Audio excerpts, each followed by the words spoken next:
career really started in my 60s. And towards the end of my private practice, I'm an orthopedic surgeon, I was asked to start a pediatric unit in Grace Hospital. And that's what I've been doing since. We've managed to get about a dozen, 2 dozen and a half orthopods through Maritzburg, and my particular interest, one of my particular interests, was Genovarium. Even the gynecologist remember viruses. I was going to talk about Blount's disease, which was most of our work on, but I thought for this audience I'm going to talk about other causes of Genovarium.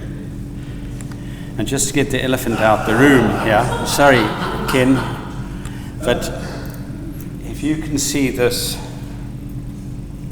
You're going to have to help us here for that. Is this thing working? Yeah. This is a 3-year-old who's presented with classical Blount's disease. And if you miss this is what you get. And there's no growth medially here, and it's increasing here on this side.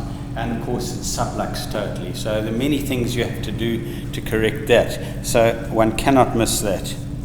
But to discuss this as a 3-year-old boy, is this Blount's? Well, you might say yes. But if you look very carefully, you will see, first of all, it's not an angular deformity. It's the whole tibia. Secondly, the triangular metaphyses there, and the femur contributes. And if you do nothing here, 18 months later, it's normal. And this is what you have. People say, oh, I put a brace on and it's got better. It's going to get better without any treatment at all. But there are many other causes. Here's a case of rickets. This happens to be hypophosphatemic rickets, and we've put a growth retardation plate on the one side.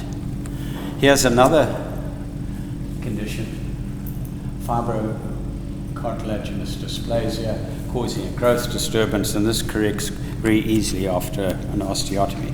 Here's something for the physicians, Beadle-Bardle syndrome, often associated with polydactyly, obesity, cognitive impairment. And this came to us as a recurrence. And one of the biggest problems with Blount's disease actually is recurrence. Every orthopod thinks he knows how to treat Blount's disease, but in fact there's a 40 to 50% recurrence. And this is Beadle-Bardle with a recurrence. And how we manage this is by that. It's 2 years later, we elevated osteotomy, closed off growth on the lateral side, and that is 2 years later. Here's another cause from diaphyseal. You've got an exostosis here, which has interfered with the growth here, and we put a plate on the lateral side to slow that down. Took this off, opened up the physis and epiphysolysis, and you can see, anyone, the radiologists amongst us, that's a Harris Park line showing there is now growth here, and that corrects. Here's another case, metaphyseal chondrodysplasia, and what we did with this, first of all, corrected the coxavara and then the tibias. Now, every now and then you get a surprise. Along comes our next patient. Oh, how do I do this? Can I get a video here? It doesn't work now. Here's the video. There. Just press on it. Yeah. Now there's a bit of a problem. How do you solve this one? This is Genovarium from God only knows what. That's her X-ray. We actually since found a child with bilateral conditions. What we did with this child is first of all, did an arthrogram,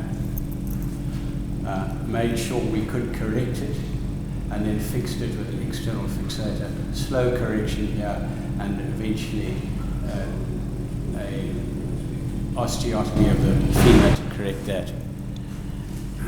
Anyway, we're coming to the end now. Perhaps you'll be happy to know. What I'm doing now is basically teaching registrars plaster. Someone was talking about plasters. Modern orthopod knows nothing about plasters. Fracture, operation. But anyway, these are our students. We have the biggest group of students in the country, 200 in Maritzburg. They operate through 3 hospitals. It's even bigger than Barra. Anyway, as our sands run out, I think this is what we really worry about. We didn't do enough. Anyway, thank you very much.